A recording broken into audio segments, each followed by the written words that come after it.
നീതി നിഷേധങ്ങൾക്കും വാഗ്ദാന ലംഘനങ്ങൾക്കുമെതിരെ കേരള ബാങ്ക് എംപ്ലോയീസ് കോൺഗ്രസ് പ്രക്ഷോഭത്തിലേക്ക്. കേരള ബാങ്ക് ജീവനക്കാരുടെ അടിയന്തര പ്രധാനങ്ങളായ അവകാശങ്ങൾ ഉന്നയിച്ചുകൊണ്ട് കേരള ബാങ്ക് എംപ്ലോയീസ് കോൺഗ്രസിന്റെ നേതൃത്വത്തിൽ സെക്രട്ടേറിയറ്റിന് മുന്നിൽ ധർണ നടത്തി. ധർണ ഡോക്ടർ ശശി തരൂർ MP ഉദ്ഘാടനം ചെയ്തു. മുൻ മന്ത്രി VS ശിവകുമാർ, മുൻ MLA വർക്കല കഖാർ തുടങ്ങിയവർ സംസാരിച്ചു. ചില വലിയ കാര്യങ്ങളും ചെയ്യട്ടെ എന്ന് വിചാരിച്ചു.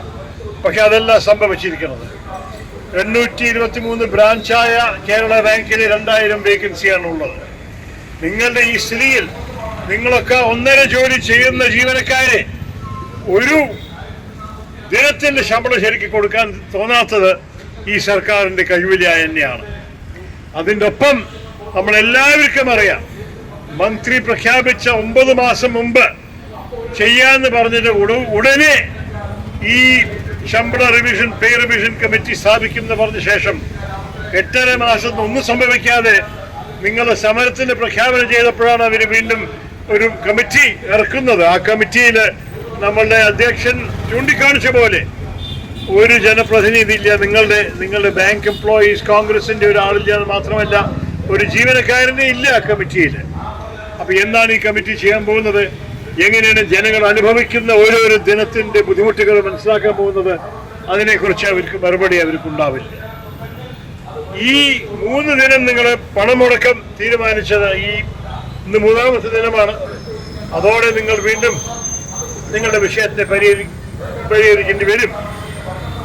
ശ്രീ വാസവൻ നിങ്ങളെ കേട്ടു കണ്ടു. പക്ഷെ 9 മാസം അത് കഴിഞ്ഞിട്ട് കാണാതെ നടിച്ചു.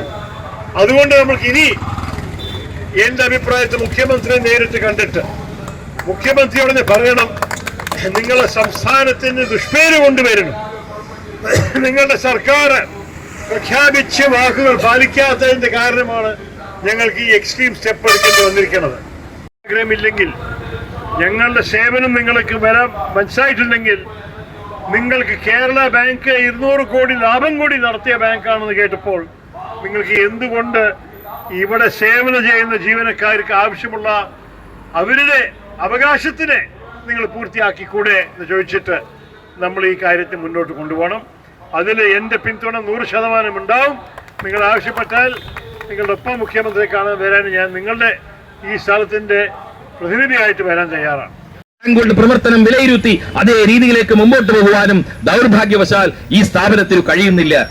ഈ സ്ഥാപനം ഓരോ ദിവസവും അനുദിനം ഓരോരോ പ്രതിസന്ധികളെ നേരിട്ട് കൊണ്ടുപോകുന്നു. ജീവനക്കാരെ പോലും വിശ്വാസ്യതയിലെടുക്കാൻ കഴിയുന്നില്ല.